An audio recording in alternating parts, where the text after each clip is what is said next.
Hey, this is LJ, and welcome to the second half of Escaping the Asylum. If this is the first episode you are listening to, I suggest going back and downloading our first half because it was supposed to be listened to as one segment. We did not mean for it to go this long, so we just split it up just so it was easier to listen to. Also, I do want to know, I do mix up Luthez and Vern Gagne at one point in this segment. I'm just stating this now, so you don't have to email me about it. Other than that, enjoy the rest of the episode.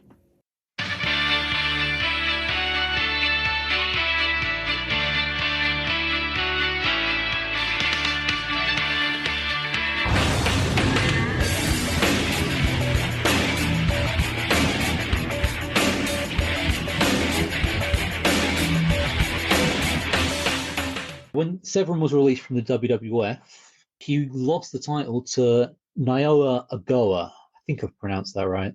Who's a Japanese wrestler. I think he had training from Antonio Inoki. He's very Inoki-esque in the way he sort of carries himself. Okay. He looks good. He's got a judo background. Actually, last night I watched not the match he won it, but they'd had a rematch in Texas a couple of months later, which ended in a draw. They did a double count out, and everyone was like, "Can't we change this about a bit?" So they did the double count out. Then the referee was like, 5 minutes overtime, and they just wrestled to a Broadway. And because of the language barrier, Severin's just like, I'm going to spend. It's going to suck for a couple of minutes while I'm filling him out, but you'll be happy with the result. And it's very realistic looking. It's one of the more believable matches I've seen in a while. Just the way they do it, partly because there's a language barrier. So Severin, at a point, Severin is kind of feeding himself in a way that he can take like the judo throws, but not in a way it's obvious. It's an interesting match to watch, but Yeah. it may seem a bit slow by modern standards. So since you're bringing up Severn's NWA title run in the WWF, there's a few things that I found here that I wanted to note. One, when Shane Douglas threw down the NWA title to be the ECW champion, Chris Candido won the title from there, and Dan Severn was only the next champion in 1995, and he held it until 1999. I know NWA wasn't doing a lot in that time, but he held the title for over 4 years. The thing is, it's not like he was resting either. So a lot of my sort of match research, I do use Cage Match, which is probably Tony Khan does. Do you get, I don't know if you get that reference.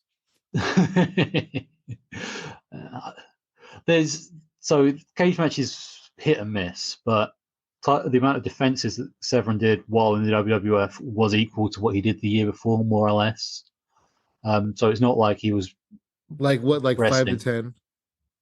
It was slightly more than that. It was doing 1 to 2 a month. So okay, 10 to 20. So not quite 20, but it was still trying to get out there and defend it. Because this was at the time where the WWF were more prepared to let the lower carders have independent bookings. It's weird. They go through phases where they just go flat out no, and then they'll let a few do bookings. And then on top of that, I mean, the NWA title really traveled a lot, so they probably let the champion book himself in a lot of places as well. And maybe Dan didn't book himself as much as he should have. Mm. Well, also, the NWA membership had dwindled by 1997. It's only because of the exposure it got on the WWF that it went from something like 28 to nearly 80 members. I can't remember the numbers, but it explodes in that small period that is on the WWF TV. It goes over to Ogawa in Japan because Japan have a strong TV deal where the champion can be presented on TV, which is part of the reason why a Japanese guy holds it for the next little while. Although the trouble is he was a shoot guy, language barrier. A lot of people weren't actually prepared to work with him just because for that reason. Wow. At least that's the reason I've been given by Gary Steele, who is the guy that had the title next. He's the first ever UK heavyweight champion. of the world. I did an interview with him a little while ago. I think I've got that kicking around. I'm going to put that up. If I can find that in the next few days, I'm going to put that up on Patreon. But yeah, he said basically a lot because he had an amateur wrestling background. They were prepared to pair him up against Ogawa because at least nothing could go wrong. And they were so and the NWA was so happy with the effort they put in, they let him hold the title for a week. Hey, I'm sorry. I want to read this to you. I'm looking at. I'm trying to figure out how long Dan Severn got released from the WWF and a correlation with losing the NWA title. And on Dan Severn's Wikipedia page, it says, according to Severn, shortly before the 1999 Royal Rumble, WWF asked him to tattoo 666 on his forehead, the mark of the beast, and become an Undertaker disciple, presumably part of the Ministry of Darkness, the stable during that time. Severn refused to do this, telling the company that he was uncomfortable with the nature of the storyline. When the company responded by telling Severn that they would bury his character if he declined to do as they asked, Severn countered by threatening to use his legitimate wrestling and fighting skills to shoot on his coworkers and make them look silly in the process. This caused the WWF to back off on the idea, but Severn still asked for and received his release not too long later. So it's with only a couple of months of that happening that he drops the belt. I didn't even know that happened, and I'm just gonna shoot on these guys then.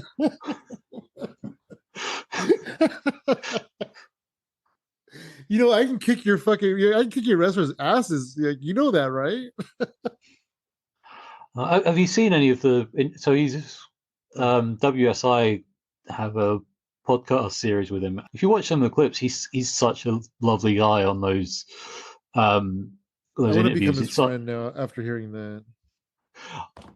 But you sort of listen to him, and it's like, I think some of those comments were him trying to be funny, and them just not realizing. Yeah, I mean, made them look silly was in quotations. Yeah. But oh my gosh, if he really did that and said, I'm going to start shooting on these guys, then that's hilarious. Anyways, I'm sorry, continue. So at this period, they were keeping it on shoot fighters to try and appear legitimate. Yeah. And so you had Ogawa held it for a while at the NWA anniversary event. So this would be 2000. He dropped it to Gary Steele, my fellow countryman. Yay. But yeah, people are always, when we go in about when is it, about 10 years time, when everyone's like, oh yeah, Nick Aldis was the first British world champion. It's like, nope. 10 years out, and that's ignoring the fact that Nigel won the ROH belt, but that's for the future. But yeah, so Mr. Steele held it for a week, but we will get back to him in a moment. So yeah, he lost it back to Ogawa, who held it to July of the next year, when he vacated because he was training for an MMA match that never happened. Wow. Wait, Severn vacated the title? No, Ogawa. Ogawa, okay. Ogawa was training for a match that never happened. He was training for, so lost to Mike Rapada. Have you ever heard of this guy? Isn't that the Rapid Delivery, the guy that was on MTV, True Life, I Want to Be a Professional Wrestler? Isn't that him? I don't think so. I don't know. You know what I'm referring to? MTV True Life? I've heard of it, but I've not. It was just like I said, I didn't grow up with satellite. Into like a little world. Like there was like one about furries, and there was one about becoming a pro wrestler. It's just like they take a little deep dive into like different worlds that you wouldn't normally think about looking into. It was early 2000s. Okay. I don't know. I mean, this guy's been around a while. He was doing like Saturday night shots on WCW in like the late 90s. I think I'm thinking of somebody else. I think I'm thinking of Rory Fox, actually. But yeah, so the guy Mike Rapada might actually be, to this point in the timeline, the worst champion ever to hold the NWA title. I've heard people say Gary Steele, but Gary, the Colorado Kid. Colorado Kid, yeah, the Colorado Kid who was always billed as from Nashville, Tennessee. The Colorado kid from Nashville, Tennessee. Because the argument was, well, he was born in Colorado, but he sees Nashville as his home. He won the title in a 8-man tournament that both him and the person he beat in the final got buys. I'm going to read off the list of people who are actually in that tournament. So you had, obviously, Mike Rapada won it. You also got Joe Malenko. Just to state, this is happening in September 2000. Just keep that in mind.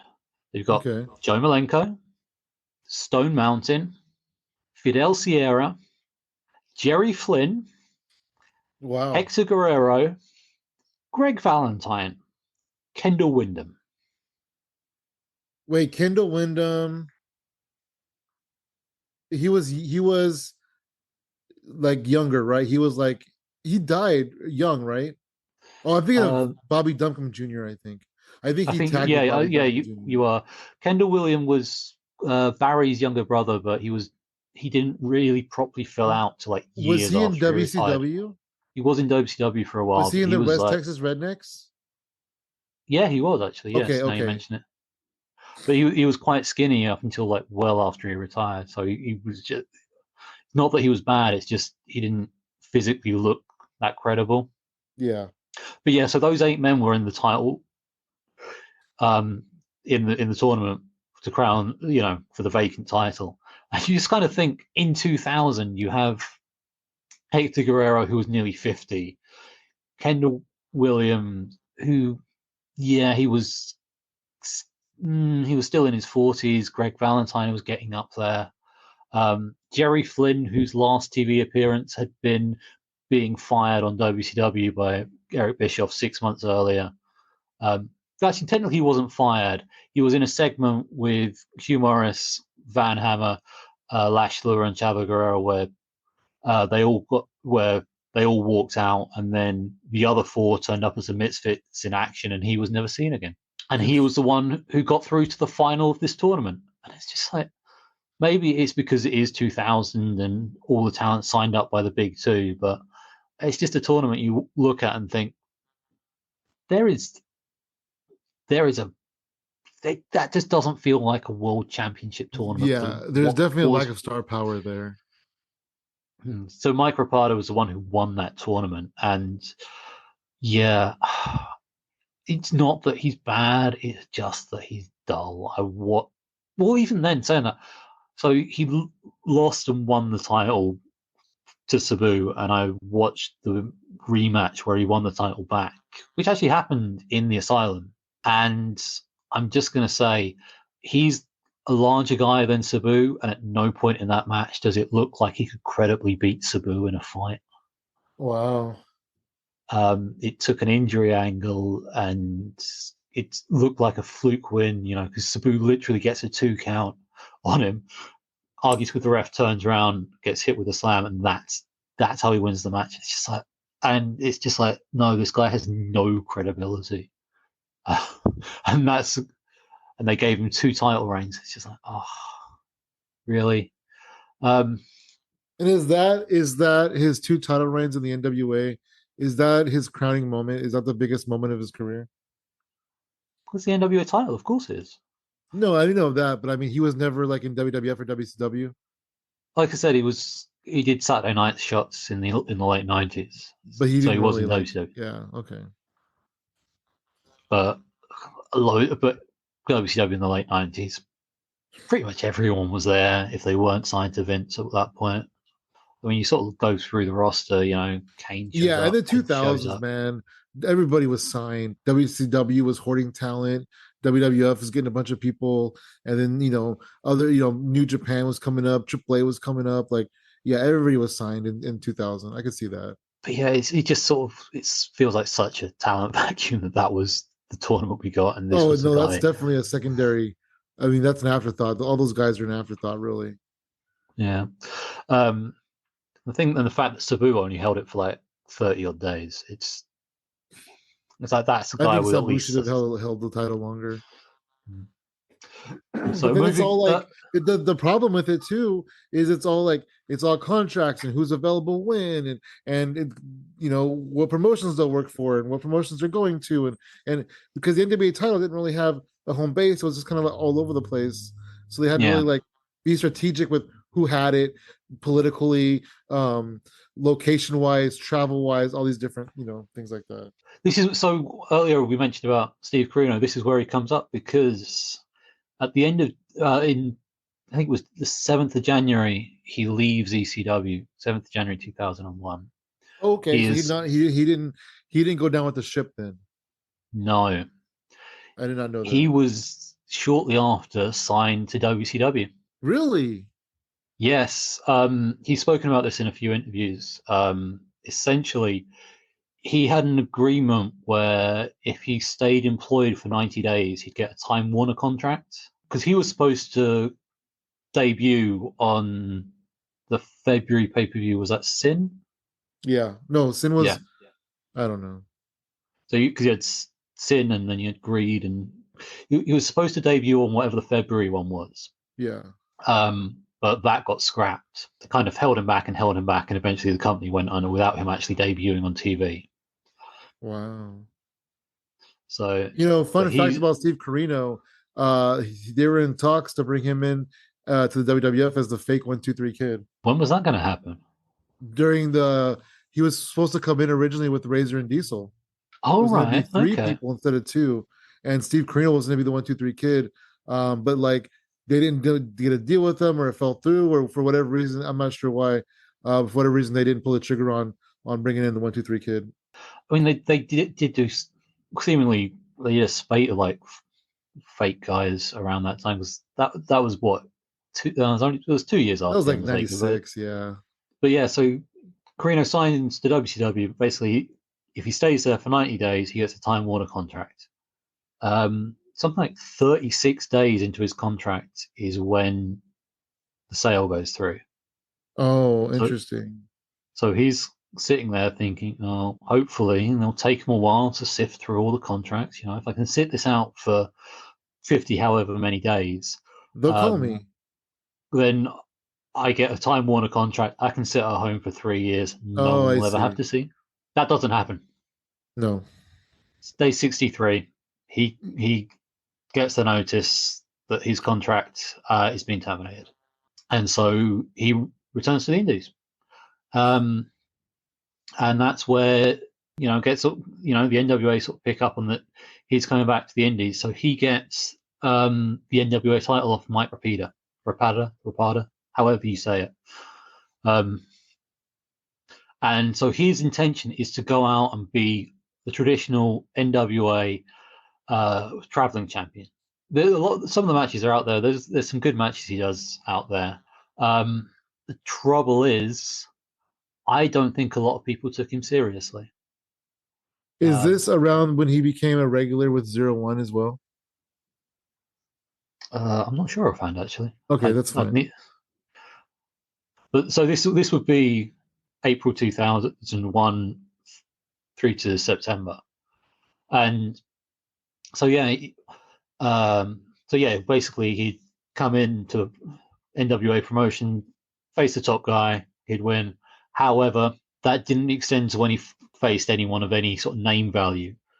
He famously had 2 matches with Sabu, both of which ended in draws for the title, which must have hurt knowing that Sabu jobbed to the guy he beat for the title. I know, right? He'll lose to Mike Rapada, but he won't lose to me. I think eventually he did get a win over Sabu, but that was like years later. But yeah, That was basically, like 2018. No, I'm just kidding. that's about it's about 2005, 2006 or something, I think. But Oh wow, that's not part of the story we're telling. But outside of the NWA title matches, he is jobbing a lot, and the NWA, according to the Observer, were not happy that their I can see champion had that. been. Yeah, because it Yeah. makes their champion look weak. Which brings us to, we brought up Main Event Championship Wrestling earlier, because he is scheduled to appear on that show, where he is facing a guy who's just been let go from the WWF, Buff Bagwell. Oh, wow. So main event championship wrestling. Have you actually seen they only did the one show? They only did one show. It, yeah, it was a free show at the ECW arena, um, and like 1,500 people turned up, mostly old ECW fans, which must really have hurt that 2 months earlier there'd been an ECW reunion show that had like a third of that turn up in Buffalo, New York. Wow. Um, Well, that's Buffalo, New York, though. I mean, there's still shows to this day in the ECW arena, and it's packed with the old school ECW fans. yeah, and tribute. Yeah, to be fair, yeah, Buffalo. I know the geography well enough to know I that's feel kind of like New far out York there. is not the hotbed that people think it is. I feel like I've seen some shows in New York where the crowd has been very lackluster. In fact, I won't get into it actually, but I just feel like New York's not the hotbed people think it is. Buffalo's Yeah. about as far away as you Philly can get though, from Philly, from where the ECW arena is, those fans are rabid. yeah. But yeah, though the CCW reunion show is only really notable for it being Dreamer's last indie match for Is like it 10 years. the Forever Hardcore show? No, it's just a Or random show that just happens to be all that's basically it's basically a 2000 ECW house show without it being called that. It's just oh, it's done, in done on a right. 2000. The one I'm thinking of was years later. Yeah. But no, Right. this is like I said, this is literally 2 days before Dreamer turns up on Monday Night Raw. So Is this main event? This is main event pro wrestling. oh no, this is the ECW reunion show. No, So the main who's event. who's who's promoting this show? What banner is the show under? Is What it an the ECW? ECW show? It's not an ECW show. No, it's literally just a one-off show. A load of guys just got together, brought in some of the ECW talent who were free at the time, Wow. and just So wow. So this is and truly like an outlaw mud show. yeah, it's actually outside in a field, so it's about as outlaw mud show as you can get. Um, but yeah, you've got some of the you've got I think Balls Mahoney's there and Michael Whipwreck and Dreamer. Sabu actually puts in Sabu's the biggest name they got. They got C.W. Anderson. Um, like I said, Dreamer. The show ends. Dreamer gets on a plane, flies to wherever Raw Yeah, is River Raw on was. Monday, And and then just walks out with him and RVD. RVD jumped the crowd, Yeah. which should have been what Scott Hall did. But anyway, I'm so main event mad about championship. that. I never even thought of that idea that the invasion should have been hostile takeover. I'm going to think about that later. But yeah, main event championship wrestling. We were talking about the Bagwell match. It was supposed to be so him and Carino and basically the NWA got breathing down Carino's neck, saying you're looking bad.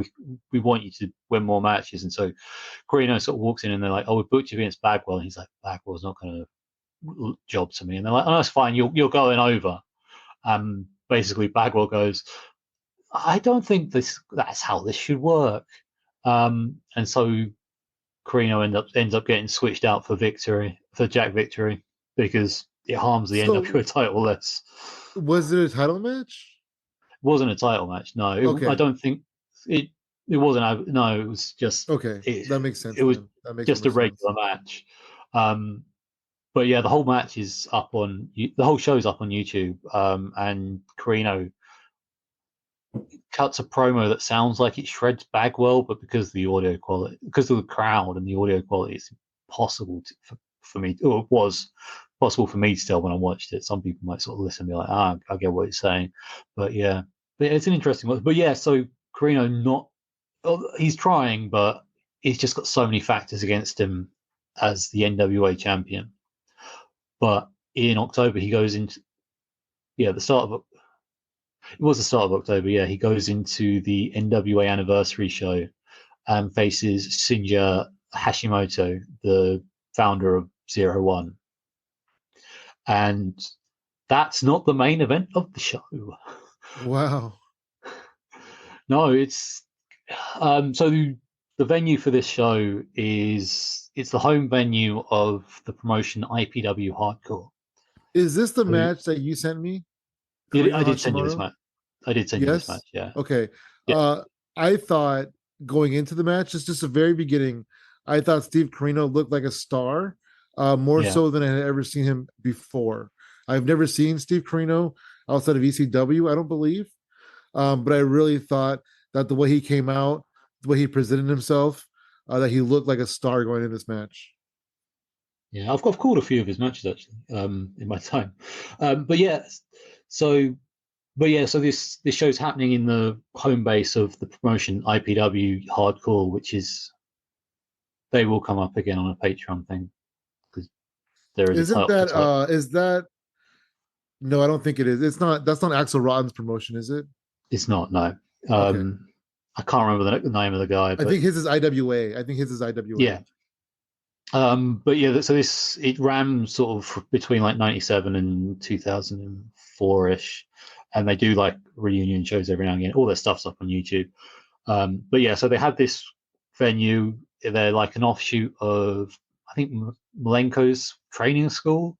Okay. Like a month, because like a month before this, there's like a WWF connection there because they actually had like Molly Holly on a show a month It's Dean earlier. Malenko, right? Yeah, Okay, because he said Joe Malenko earlier. yeah, And I wanted to know, I didn't say this at the time. Joe Malenko was in a tournament in 2000 and he hadn't been relevant since 94. yeah. No, that I think that emphasizes the point I was trying to make with that right, tournament. Yeah, right, exactly. But I wanted to make that point earlier when we were talking about the lack of star power. you know, I Anyway, was kind of more sorry, go ahead. focused on the fact that you know they had Hector Guerrero and Greg Valentine in the Yeah. Greg Allen had been relevant 2000. since 84. So yeah, so this is happening at the IPW Hardcore thing, and so the main event is a War Games match between some of IPW Hardcore's top guys and the promotion they're feuding with, which is NWA Florida, which is why, although they're not an NWA promotion, why it's all happening on their turf, because that's the way the feud is going. And that War Games match ends, I think, on a no contest when the NWA Wildside guys interfere.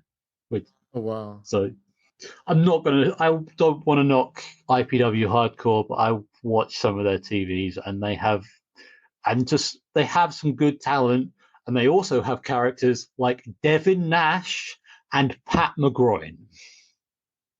Wow. Um, Devin Nash, does he look like a Diesel like kind of character? he looks like he's the size. I think the guy's about 6'2", 6'3", so he's not like a short He's guy, big. but he physically looks the size of one of Kevin Nash's arms. Wow. But he wears like the sort of Diesel garb, you know, like the vest with shirts Nash on it, and like the leather trousers with the what I was going to say tassels, but whatever Nash has down the side. It's very Kevin Nash-esque the way he dresses. I guess it kind of looks like if Kevin Nash had never seen the inside of a gym in his life and shrunk in the wash. I like how you sort of focus on Kevin Nash, not the guy called Pat McGroin. Pat McGroin. Well, I mean, what do I expect him to look like? You know, just a giant pair of pants. Yeah. Weirdly, those two did have a series of matches in IPW. Were they a tag team so, or what? No, they're rivals. Nash McGroin. But no, the IPW Hardcore they crop up a fair bit because they were also the feeder system to the XWF. So that's funny because NWA Wildside at one time and place was a feeder system to WCW, almost like they're developmental. Yeah, I'm not saying it worked out horribly for them. No, but nobody. It didn't work out for any of those people. I find it weird that on the XWF that Low-Ki was renamed Quick Kick, but then you watch some of the programming and it's like, oh no, it's just so he can put some distance between himself and this. Ouch. What do you mean? You talking about Senshi? Yeah. Oh, I have a story about him that I think I actually am going to talk about on air when we get to that. Because I feel that time has proven the person told me it probably wasn't lying, but that is like years down the line. So you've seen the match, so you know how it ends. So was this a work or a shoot? Because it made it look like he was trying to hurt him for real. Uh, it's a work. It's Okay. really well done work though. I was kind of upset because so he kicked him in the face a few times, and then he ended up kicking him like in the top of the head, and the referee got pretty concerned. But the last kick that he threw, the referee was blocking the camera, so you couldn't really see where it connected. But once he hit that last kick, that's when the referee called for the bell. Yeah. So, but that was the intended finish. Okay. I didn't realize that he was the founder of Zero One. Knowing that, I would say that he probably did not go into business for himself, and that probably was the intended finish. Yeah. The match gets thrown out because Steve can't continue. Right. And on the night, as you may remember, Hashimoto gets announced as the champion. That gets overturned a week later. Oh, what? Well, you Um, didn't mention that he started beating him up again after the match and had to have a bunch of people come and separate them. that's true. Yes. Is that why he Interestingly, was stripped? no, that's not. Okay. Interestingly, one of the people who is actually in that pull apart is Gary Steele, who we'll again get back to in a minute. Who's your buddy? I've met the guy. He's a nice guy, but I've only met him once. Okay. He gets so the title. Basically, a week later, it's announced that due to the fact it wasn't an official submission and it wasn't pinfall, basically the title is not to change hands. It's instead being held up. They Wow. I they did see quote, vacant in the lineage. Although, unless Steve Corino couldn't continue as champion, I feel like this hurt them because when the match ended, the fans were chanting bullshit and they were really yeah, upset about this ending. So this did nothing but upset the fans. And then to get the title vacated, I feel like that pulls the rug out even more. yeah. The fact it took them so long to do it as well because Yeah. the original because they released a statement beforehand saying that they were going to sort of say it was very vague. I feel like this whole situation does from Steve Corino losing the belt to the belt being vacated. I feel like it does nothing but put the whole title lineage in a negative Well, light. thing is, Steve Carino doesn't lose the belt. He loses the championship. It's a difference. Championship, the Mhm. belt is the physical thing. Championship is what it represents. Steve Carino still has the belt, Okay. and he is booked on a promote. On I briefly mentioned them earlier. The Wrestle Express promotion in the UK. The Wrestle Express promotion folded, but I'm going to try and quickly condense this to a minute or two. But in 2001, some kid in the UK decided he was going to make the next WWF the UK equivalent, and he was going to call it the Wrestle Express with an X, not an E, because it's 2001 and he's very young. So he books this big show in the Coventry Sky Dome, pack it out. The I think Sky it gets, Dome? yeah, Wow, it's, he it's, it's, must have had a it's lot of not money. it's not a massive venue, but it's like Okay. you can get like 3,000 to 5,000 people in there. Also, for those who don't know the UK geography, Coventry is middle of the country. Which is so it's logical thinking of people can travel from north and down south and go up there.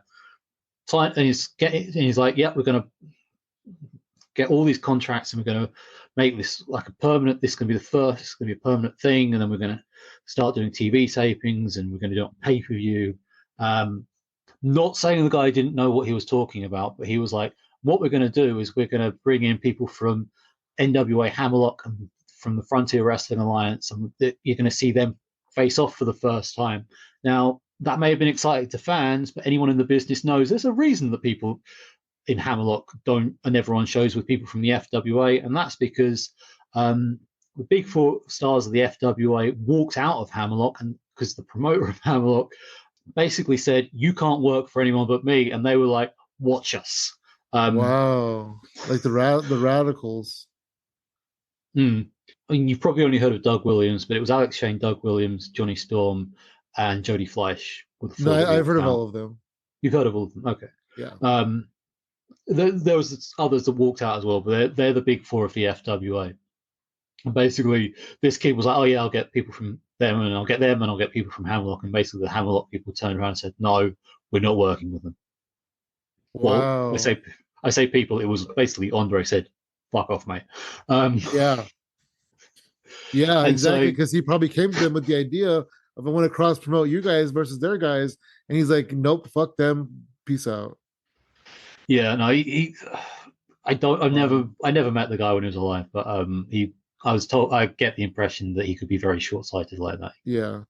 because Alex specifically told me when he was getting with the FWA, he actually said to Andre, "Look, I'm prepared to appear on their TV program wearing your merchandise," and he was just like, "No, you're not working for anyone else." But yeah, so basically, this Wrestle Wow. Express thing, it didn't work out. It all fell apart. Also, like I said, also it was booked in October 2001 with all these names supposedly flying over. Um, and something happened in 2001 that made air travel pretty difficult.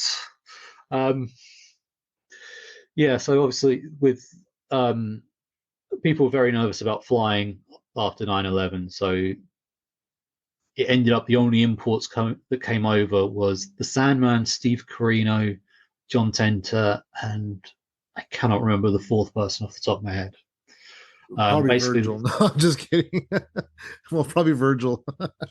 mm, He's it's everywhere, someone. that guy. I'm just kidding though. It's. I think it might have been someone off that level, but yeah, basically the Wrestle Express promotion folded. A different promoter basically took the name and said, "I will honor all tickets, but I'm holding it in East London. I'm not going all the way up to Coventry." Oh And the wow. They the folded before the video, show even happened? this is, yeah, seriously, this happens over the span of about 4 or 5 months. I did a podcast called the Indie Wrestling 20 years ago podcast, which it only lasted 5 episodes, but interestingly, the 5 episodes actually just follow the progress and actually then cover the final episode. We talk about the show. Too much to try and condense it down here, but so on the Wrestle Express show, they have Steve Corino versus the Sandman for the NWA title. Steve's not the champion, but it's not mentioned at the time. Um, Steve retains, there's a pull apart involving John Tenter, and basically it's to promote. They're doing 4 or 5 shows to build up to the big show of John Tenter versus Steve Corino for the NWA title. Now that match ends up not happening. What happens is Steve Corino takes a different booking with NWA Hammerlock. Although, from what I can gather, he was being very cagey about which of the two bookings he was going to honor right up until about an hour before the Hammerlock show, when he just sort of saunters in, and no one knows exactly what went down except for him. And well, Andre is no longer with us, so Carino's the only one who knows what happened in that room. But it seems to be a case of Andre was not happy about the fact he couldn't guarantee he was going to have a world title match on his show. But so they booked the world title match, Carino versus Gary Steele, in a TLC match. So NWA Hammerlock brought in Steve Corino for an Yeah, unofficial NWA championship match. yes. Wow. And Steve Carino drops the belt, as in literally drops the belt, because, like I said, it's a TLC match, so the belt's suspended from the ceiling. What? And from what I can gather, the finish is basically Steve tries to get the belt down, and the belt falls, and Gary catches it. That sounds starts. sounds like a great ending. Was that on purpose? I think so. It's one of those things that there's what little has been written about this. The information is all very different, so I'm kind of extrapolating what I can to try and get this across. Yeah, and Um, again, it's like unofficial, so like who really even knows? so basically, a short time later, because the news of this hasn't really broken over here, so either that or it's just a case of none of the Hammerlock guys were online, either of which is believable in 2002. And Yeah. basically, within a week or so at a show, an official walks up to Gary while he's in the ring and says, "You're not the champion. We need the belt back." Oh Um, wow. this leads to a big match between Hashimoto, Gary, and Carino, where basically it's the first person to pin both of their opponents is the champion, which I think is a lot better than most of the rules that modern triple threat matches have Is that adopted. elimination style, or if you Uh, pin somebody, they're still there? They're still there. That sounds So confusing. it's not as confusing as the match they had the next night.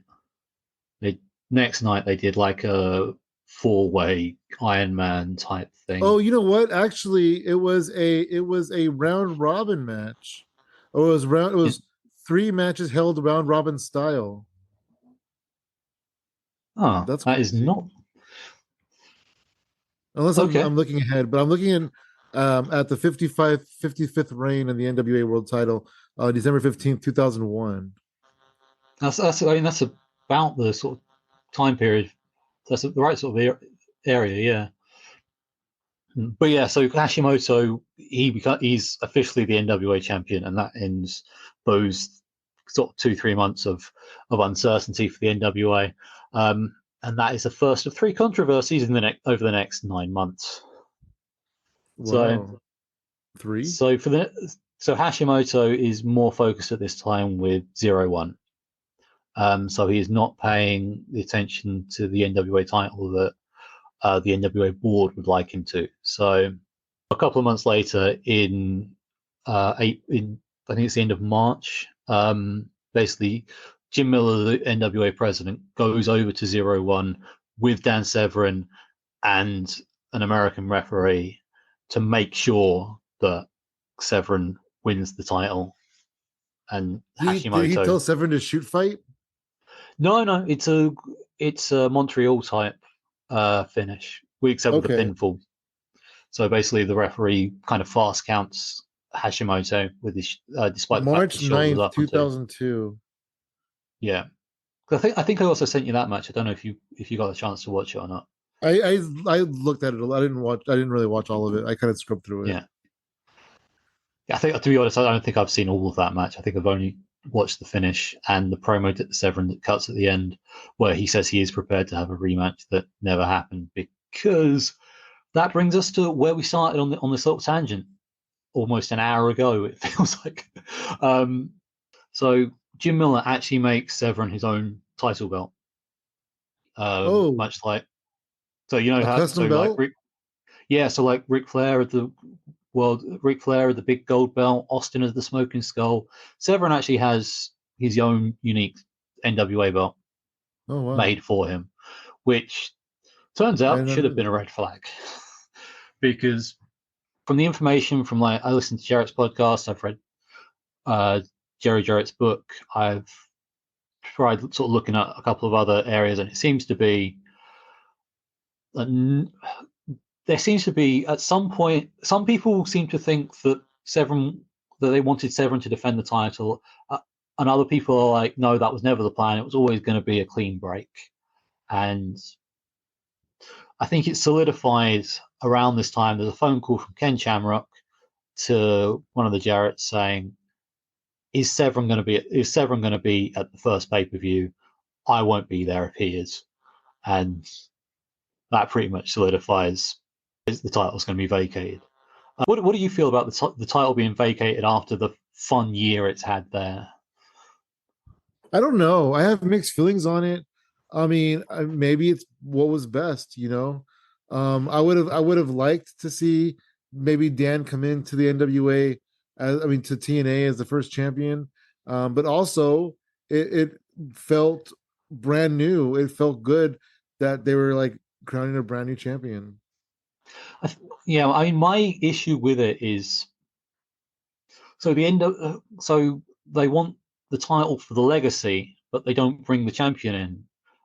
The trouble Right. is, the way I sort of look at it is if you're vacating the title, the only way it sort of still feels like it's the legacy is if you're using the same sort of talent pool. So like when a title gets vacated in the WWE, you've still got the kind of The guys who WWE would be, people, right. yeah. Whereas with the NWA belt, that didn't happen. I mean, technically you have Carino in the battle royal, but I mean, okay, Steele had been forced out by this point due to neck problems. And Obviously, Carino was not in TNA for the long haul. no, Severin obviously isn't there. They're not going to fly in Hashimoto, so it's like, well, all the people who were your previous champions aren't involved, and it's like it's a completely different talent pool to what your champions would have It's faced. almost like taking one belt out of one promotion and putting it right into a different promotion. Yeah, exactly. It doesn't. It's like you want the legacy, but you have no connection to the legacy. It's like actually weirdly But they're not looking around. for the legacy of Dan Severn and Hashimoto. They're looking for a legacy of like Hackenschmidt and people from like the 40s and the 50s. That's what the Yeah, legacy they're talking about. They're not talking about 3 years ago. They're talking about 30 years ago. Harley yeah. Race, Dusty Rhodes, Ric Flair. I mean, I get that, but the trouble is those people, the NWA title was taken out of that talent pool as well and put in one that's. I mean, I'm not trying to say it was lesser, but it was seen by less people, so a lot of people will look down and say, well, obviously they can't be as good as these people because they weren't on as big a stage, which Yeah. I mean, it's the is a NWA titles had so many ups and downs. I mean, one time I read the entire history of it, and it's crazy just the lineage of it, how far it goes back. It's like the oldest world title. It has connections to like the oldest world titles. yeah, it has connected. It came about, I think, it was in the 40s. I think It the came about in actually, 1948, but there was yeah, another title, like a world title that was it, similar to the NWA title, that the lineage got added to the NWA title. yeah. That was the National Wrestling Association. Yeah, correct. Yeah, which the second National Wrestling Alliance champion Vern Gagne, um, he he combined the two. So I think when TNA was saying, I think it was the NWA title lineage goes back to like 1905 or 1907 or something along those lines. That's lineage one they were looking for, and two, it's kind of true, but it's also kind of like wrestling talk. Yeah, but is it really the same lineage if it's not? If it's a different talent pool, and it my issue is you're kind I, of I know what you're it's saying. it's I can clearly understand what you're essentially saying. starting from scratch. Yeah, It's like they took the WCW title and they put it in the WWF, and then they're like, well, where's all the other people at? yeah, But yeah, yeah. They're just at this point, TNA is looking out for itself. They're starting their own kind of lineage, but they want to prop themselves up with the touting the NWA lineage. And the NWA at this point too is just going to the highest bidder. And TNA is going to give them the most exposure and the most television. And so NWA is going to bow down to whatever TNA wants, and TNA wants to just wipe the slate clean and stand on the lineage, but make their own lineage at the same time. yeah. I don't know. I sort of thinking about it like the other day, and I mean, like, couldn't they have done instead of like a battle royal, they do like a mini tournament for like the number one contendership, and just for, like those first two pay per views, which Severin can't make, just have like video, just like a vignette of him. You sort of have like B roll of him, like both as an Yeah, MMA and have him fighter. have him send in promos and stuff. Yeah, Absolutely, but that's not as they say. That's not sexy enough. They need yeah, that belt in the air the first night because that's more exciting. That's just all it was, I guess. yeah. It's But a still, brand new company. The champion can't be there.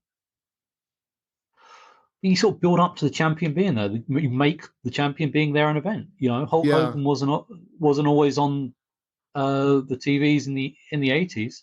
but I Um, mean, you know, it's the first show though. There's a big difference between missing a few tapings and not being at the first show.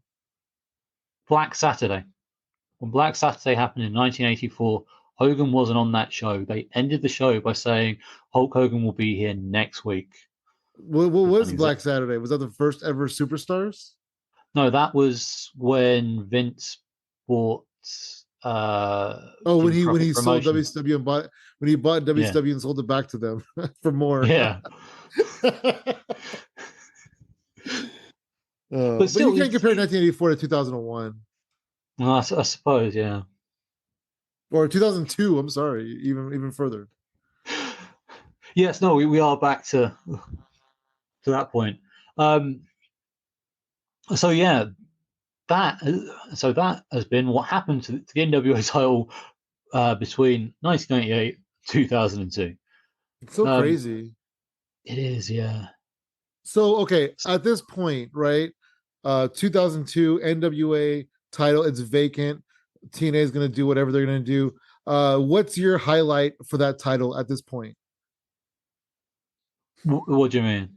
Like where do you? What's your favorite NWA title moment before TNA? Is it like? Do you think not maybe not your favorite moment, but like the highlight for it? Was it being like on WWF television for a little bit? I guess it was the WCW main title for a long time. Yeah, So I and guess that's probably there's the highlight of that title. yeah. After about for the 10 years leading up to this, it's really not had a lot going for it. Um, Yeah, it really um, fell out of the mainstream spotlight for about 10 years. Yeah. Yeah, I mean, I was gonna do like a bit like this on the tag titles, and really, they're not even close to being anywhere near as interesting. Um, Wow. it's just like, oh, they're just well-traveled tag titles. There is no controversies. They just changed hands a few times. Um, we're now a couple of weeks out from the pay-per-view. Um, Oh, you know what? The my favorite highlight moment of the NWA title is probably when Shane Douglas threw it down. oh, he That actually, was good. oh, they reenact that. There's a show the weekend before the pay per view. It's at the MLW debut. He reenacts that, Does he? What belt does he throw down? the MLW title. Oh No, he doesn't. wow. He doesn't actually throw it down, but he does. But there is elements of the promo he cuts Okay, afterwards that I'll have to look for mirrors. that. It's out there, yeah. Um, Basically, they tell him, "Oh, you can't if you refuse." Yeah, he says he's never going to defend the belt, and they say, "Well, until you defend the belt, you can't compete in Pennsylvania again." And they strip him of the belt anyway. Um, Interesting. Getting close to the pay per view here. So earlier, I mentioned USA Championship Wrestling. That is at the time running in the Nashville Fairgrounds in Tennessee. Oh, Huntsville, Tennessee. Yeah. Um, so yeah, they're running shows there, and on the 1st of June they run a show called Legends Fest. Now, like I said, it's Burt Prentice who has a relationship with the Jarretts, and basically they've asked him for a favor. They've got Don West and they've got Ed Ferrara, and they want to get them some experience together before they actually go live on the air. And so he's letting them sort of do some guesswork at, at his show Legends Fest, Oh wow. which, which is unfortunately his announcers for the show are Scott. Well, not unfortunate because it's Scott Hudson, but it's also Jim Cornette, who who obviously has had some issues with Ed Ferrara in the past, most notably Oh, the Oklahoma, absolutely. Oklahoma. Yeah, Is this when he spat on him or something? this is yeah. So he's told he can't lay his hands on Ed Ferrara. So Ed Ferrara sort of comes up to shake his hand and he spits in his eye. Oh Um, man. and he's literally begging him to hit him so he can try and beat him up. I mean, the thought of Cornette in a fight with anyone is hilarious, but I think Ferrara he's got a reasonable chance against, with Ferrara being a former cruiserweight champion. That happens. But on the positive side, the title match that evening for the North American title features two relative unknowns by the name of James Storm and Chris Harris in a Nice. match in a match that impressed the Jarretts so much, they signed both of them. Oh, they got signed from that? Yeah, they did. Wow. I'm looking to, if we get a chance to do a watch along of that one, for when they team up in episode 2. So Is it I feel like America's Most Wanted, they weren't around for very long in the grand scheme of things, but I like them a lot. I feel like they had really good chemistry. They fit well together, and they were good. Yeah, I really liked them. yeah, it's weird. You because I was kind of skimming through like the second pay-per-view the other night, just sort of for like talking points for when we do that episode. In And the first pay per view, James Storm tags with like Jimmy Yang or somebody like I can't remember who it Psychosis, is, but yeah, it was somebody who he didn't like. I was like, what is this? yeah, but no, they basically kind of put together on the second show. Literally in kayfabe, it's last second, so they're literally just going out there in their They cowboy just put them boots and together because they didn't jeans, know what to do with either one of them. and because they're not wearing, because they don't have like their separate gear on, they're just in like jeans and cowboy boots. It's like, well, they look like a team, and then they act like a team in the ring. It just fell together quite quickly. Yeah, Um, they really meshed quickly. Next thing I've got on my timeline here is the week before the pay per view. Basically, Jerry Jarrett's he's feels like a loyalty to Jim Barnett, due to Barnett sort of helps him get like bookings uh, when he was sort of becoming like the fixer. So yeah, he offers Barnett a job only to get a phone call like the next day saying, "Oh, sorry, Vince has offered me a job for more money," Ouch. um, which sounds like Vince is trying to screw with the Jarretts here. It can also be Which coincidental. But it's a you know very what? unlikely. I can see because I've heard a lot of Jim Barnett stories on these podcasts I listen to. I can see Jim Barnett calling Vince and saying, "Hey, Jerry Jarrett offered me a job for this," and Vince said, "I'll give you this." Yeah, I mean, to be fair, in Jarrett's book, he basically says it was only a favor job anyway, so he's actually happier that he signed with Vince because he's like, I Yeah, that didn't know makes what I was sense. going to That do makes with him. sense. But I can see Barnett calling Vince.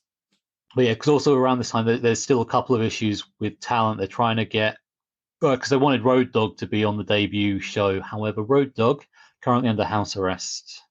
So Ouch! Dang! Oh, you didn't yeah, know?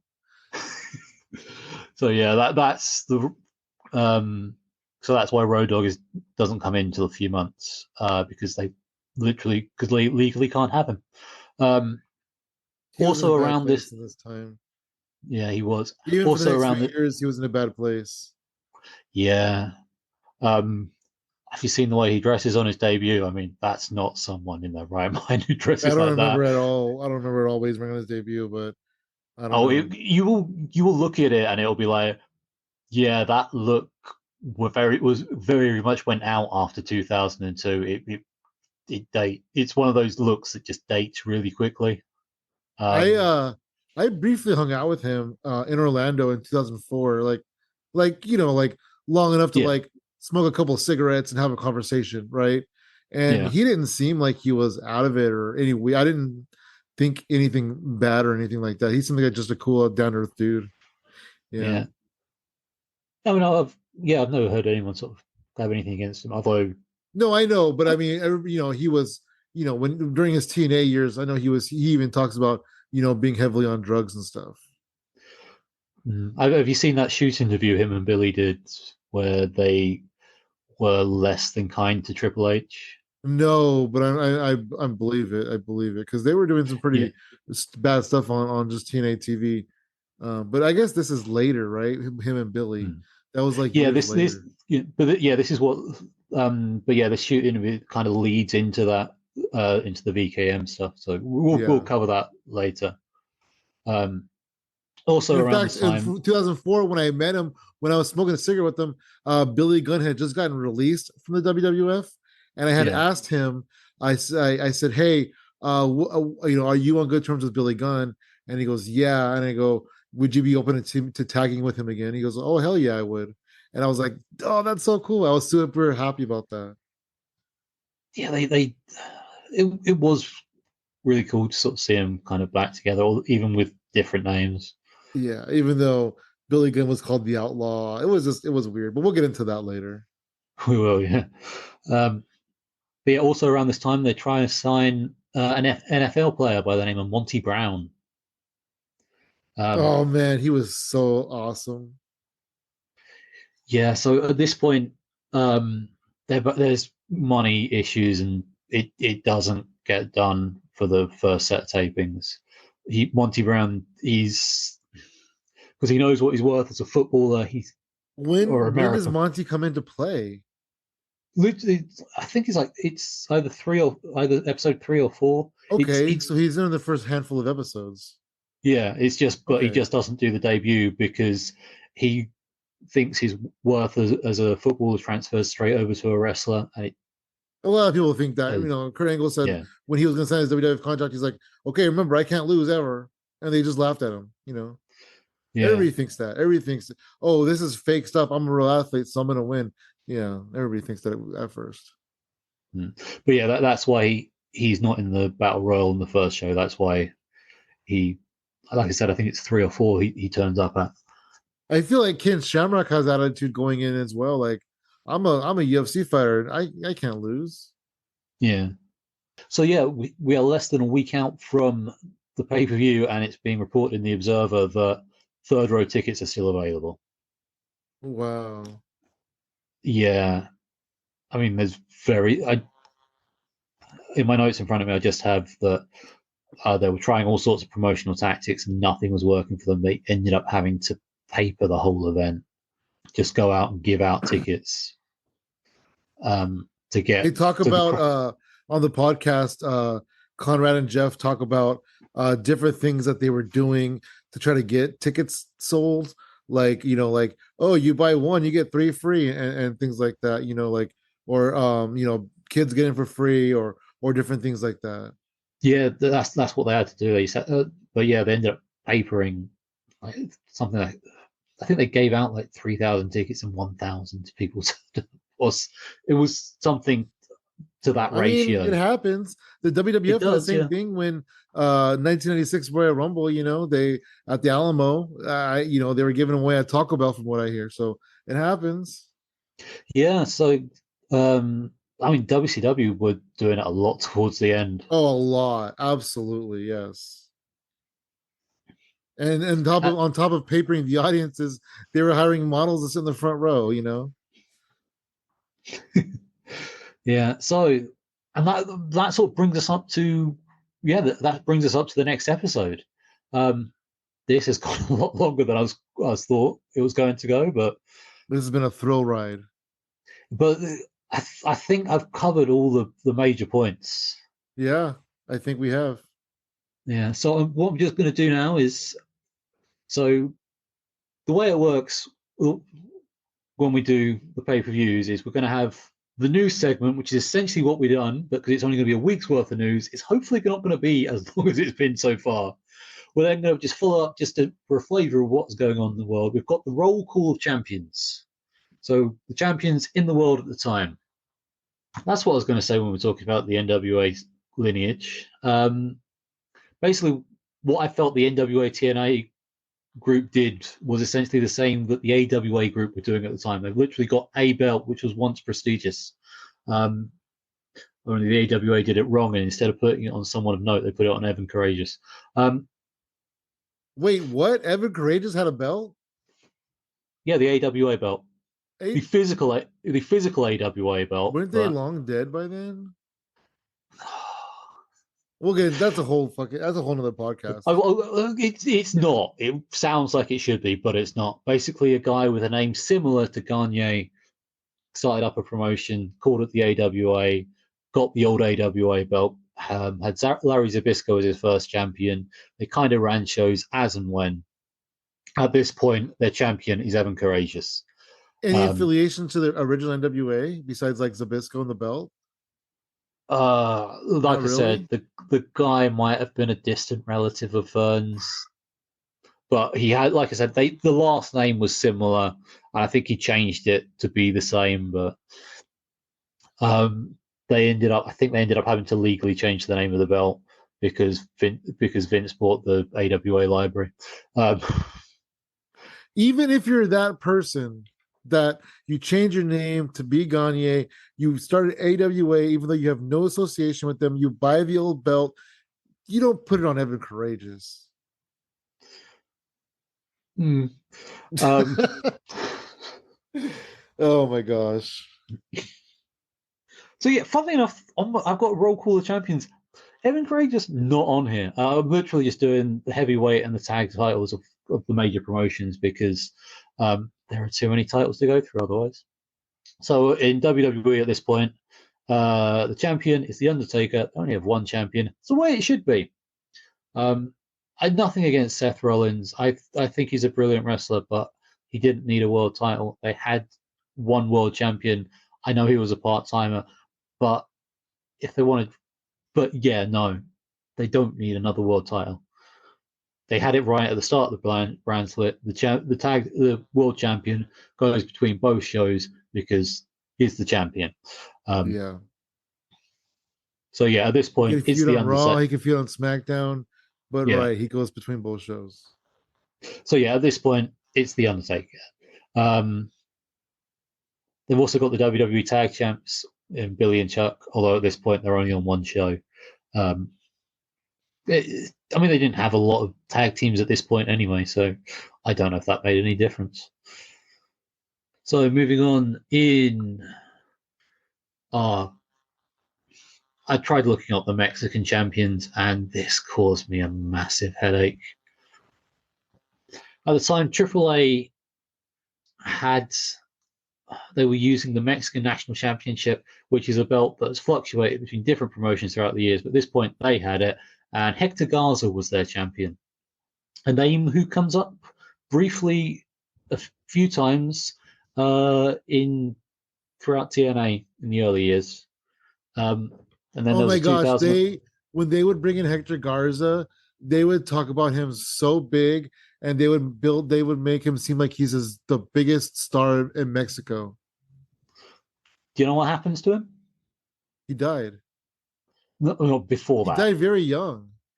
He was like in his 40s. You didn't mean that, right? That's not what you meant. No, I meant as in. I meant as in. Do you know what happened to his to his TNA career? No, I don't. No, okay.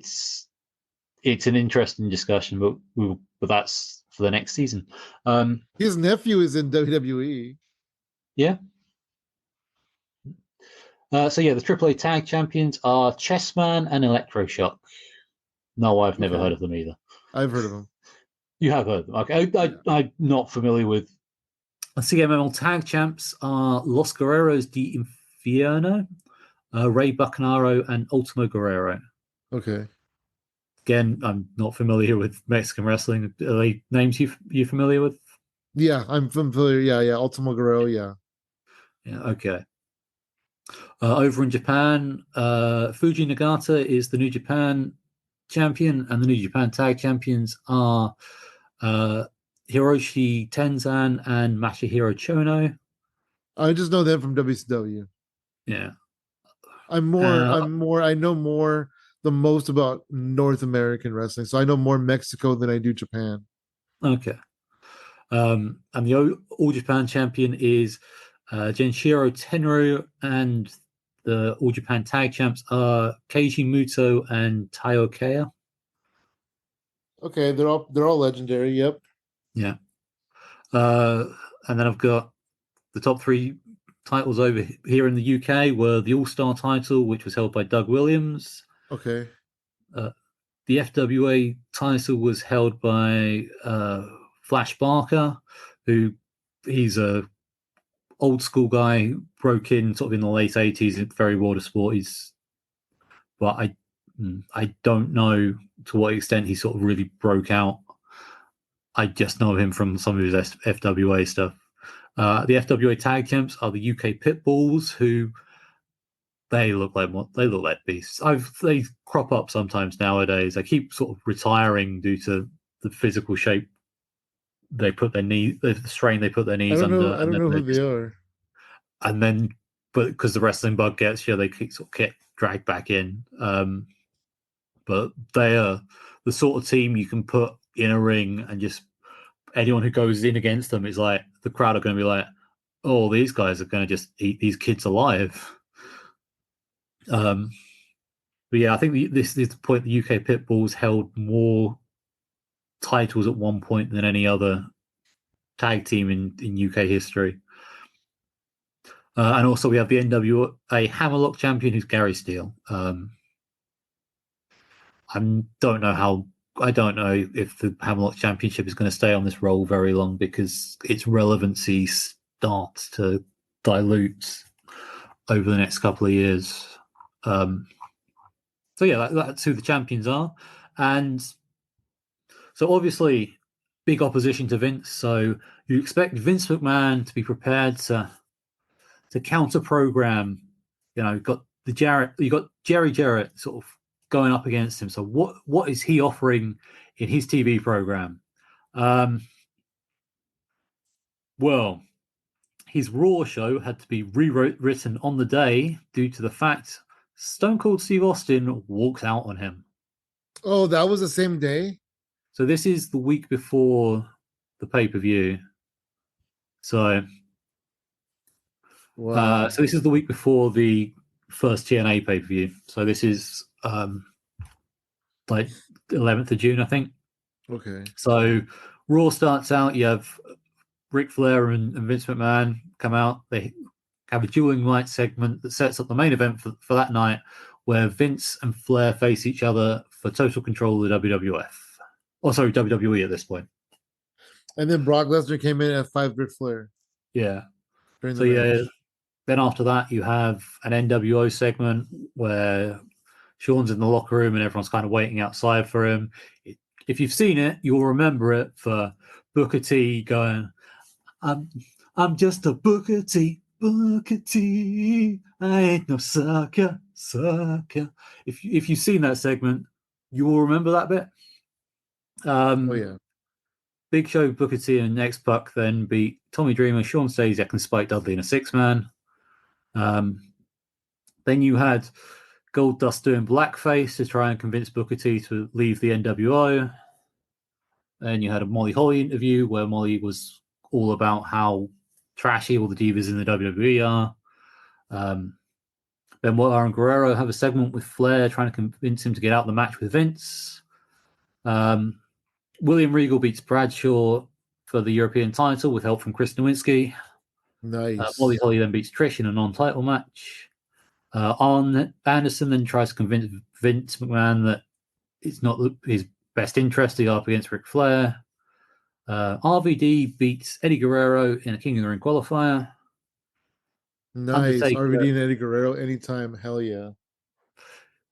Yeah, so this was, I think they had the ladder match at this point. So the feud was kind of over, but they still had this as just one last match, and yeah, no complaints. No complaints.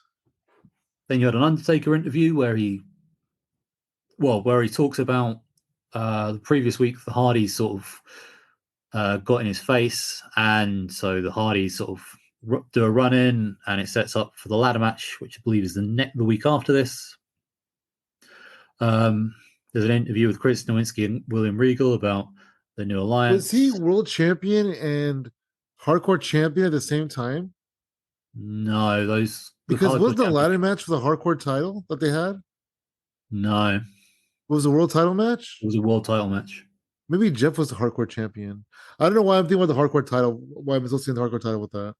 No, I'm pretty sure Dreamer was the hardcore title at this point. I don't know. Undertaker was hardcore champion at one point. Yeah. Anyways, go on. So then you have. So this is the match that Stone Cold Steve Austin was supposed to be involved with. This is Lesnar winning a King of the Ring qualifier. And out of all the people on the roster, who do you think they chose to replace Stone Cold Steve Austin? Do you remember? No, I don't, but I'm going to say Crash Holly. Oh, you weren't a million miles away. It was Bubba Ray Dudley. Nice. So, yeah. Then you have a segment backstage where Heyman sort of offers his services to Vince. Um, then you have an in-ring segment with the NWO. I'm pretty sure this was originally planned. This was originally going to close out the show, but Shawn Michaels is there, and he's basically going over the strengths and the weaknesses of everyone in the NWO. And then out of nowhere, switching music to Shawn Michaels. Not to from Shawn Michaels to Booker T. Booker Yeah, T literally kicked out of the NWO.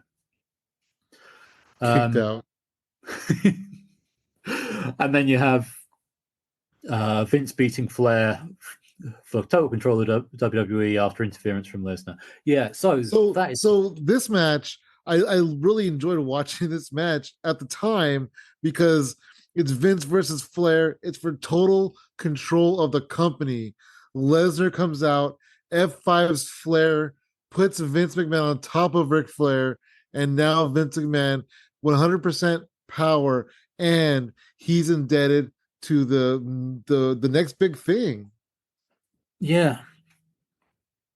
So yeah, this I is feel like I feel like Lesnar was still fairly new to the roster, but this cemented him. The helping Vince win the company back cemented him as a heel staple as a player. yeah, this so yeah, this is what they're offering the week before a new promotion comes out. I'm thinking maybe if Austin had stuck around and done the job, it would have been a big talking point, maybe to counteract the TNA stuff, and Maybe. maybe that's why they did do this big match, just so they had some of their own buzz. I mean, it's Ric Flair's first match since the Rumble, right? I don't know, in a long time at I least. believe so. Yeah. Oh, I don't know. He might have got involved in some. No, he was on the pay-per-view against Austin in a handicap match. Okay, okay. I don't So no, know. I could see that Ric Flair, Vince McMahon being news. yeah. So I mean, I guess yeah. Like I said, I think to try and draw the attention away from the pay-per-view the next week, that's as good a buzz as they could probably do. Um, No, they could have done better. They could have offered Austin something that made him look better, so he wouldn't have walked out. And they could have done that. They could have done something better than that. But you're I probably don't feel right. like Yeah. they were trying to counter promote. I don't think they were trying to do counter television because I really don't feel like they felt this was any of a threat because so Yeah. many companies have come and gone, so many things have tried to touch them, but they're so big, and TNA at this point is it's not literally nothing. Yeah. I mean, that would explain this SmackDown card I've got in Yeah, front of I me. don't think they really like too worried about it.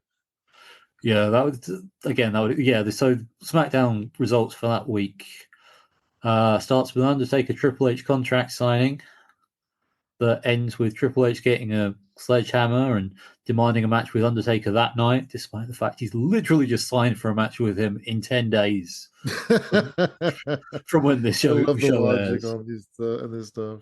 Um, Yeah, so security guard eats a pedigree. They go to a break. They come back. Triple H is still in the ring.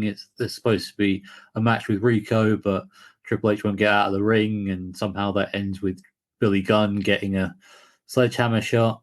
Then Triple H beats up the announce table, smashes up one of the monitors, takes out one, smashes up one of the cameras, and eventually Vince turns around and goes, "Fine, you can have a tag match later tonight." Um, Wow. So yeah, he so basically threw a fit and then he didn't even get what he wanted. Yeah, and so this is nearly so that's the first half hour of SmackDown.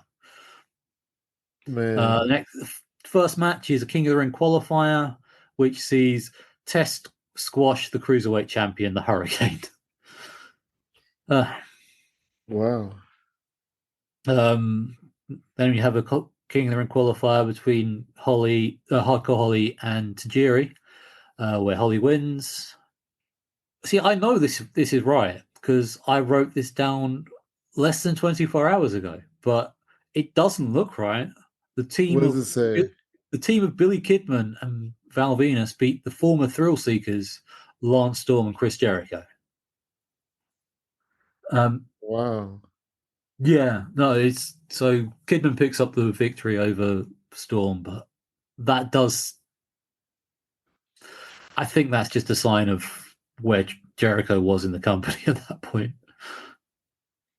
Yeah. So then you got an interview segment with Vince and Kurt Angle and The Undertaker. Then you have the Reverend Devon gimmick. He comes out and talks about masturbation because it's WWE in 2002, and there's got to be one of these segments somewhere in the week, right? Yeah. Basically. And Farouk comes out and I can't remember what he says, and I don't want to recall it because I feel it would scar me. But Oh wait, I think I know. Was it damn? surprise? No, it was actually he actually could say more than that at this point. That's But I've true. literally just written Devon's killed by Farouk in 7 seconds. And you've got a match between Trish and Linda Miles, who beat Ivory and Jackie Gator, which we'll move on from because half of those workers are terrible.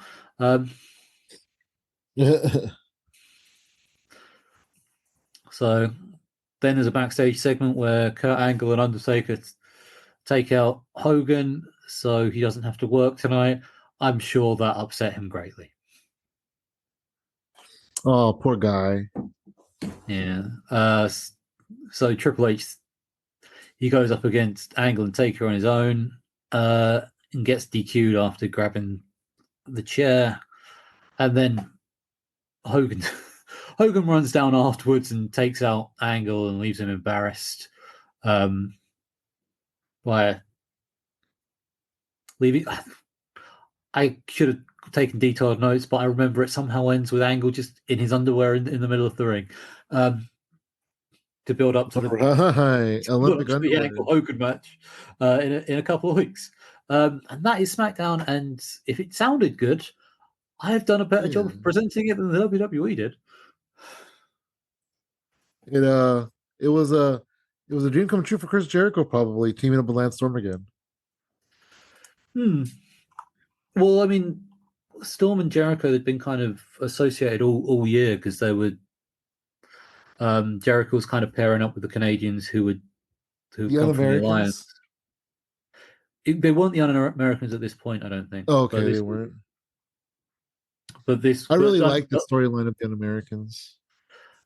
Yeah, I did get cut short quite quickly, supposedly because two of them didn't want to cut their hair, who then later cut their hair. AKA Frankie Kazarian. Yeah. That was much later too, though. That's going to be something to talk about when that sort of comes up, isn't it? Yep. I talked to him about it. I was doing security at a local wrestling promotion, and I ended up alone with him in the locker room. And I asked him if the hair rumors were true. He said, "Yeah." And yet you look at him now, and it's like, oh. I mean, we all sort of change with age, I guess. The thing that really, really like, I just said, "Wow," because he was told to cut his hair. He said no. They released him, is what the rumor is. And then when he showed back up in TNA, he had short hair. Oh no, he still had long hair for a while. It wasn't until Was it? Okay. Okay. It wasn't until like the Raven stable, if I remember right. Oh, Okay. we'll find out because obviously that's what this whole process is. He's one of my favorites, yeah. though. He's one of my favorites. So that's set up for our first episode, which is coming out hopefully a week after that you hear this. It probably won't be quite as long as this because I was trying to get a lot in, and I feel. Yeah, no, we went on a over a year journey on this one. Going on a week to week journey will be a lot easier. Yeah, so if that's whetted your appetite and you're prepared to stick with us for more, we will be doing this every Wednesday. We'll be covering all the weekly pay-per-views. So yeah, check us out. Keep an eye out. Subscribe. It's just, rate us, recommend us to a friend. With all that said, I think the only thing that's really left to sort of say is, don't forget to check us out on social media. Like I said, ETA TNA Pod on all social medias except for Facebook, where we're ETA TNA Pod #1. Or you can just check us out. We have a Linktree, which is ETA TNA Pod, which has all our links, including all our podcast links and a YouTube channel. So they're all in one place. Really convenient because we don't want you to have to work too hard to find us.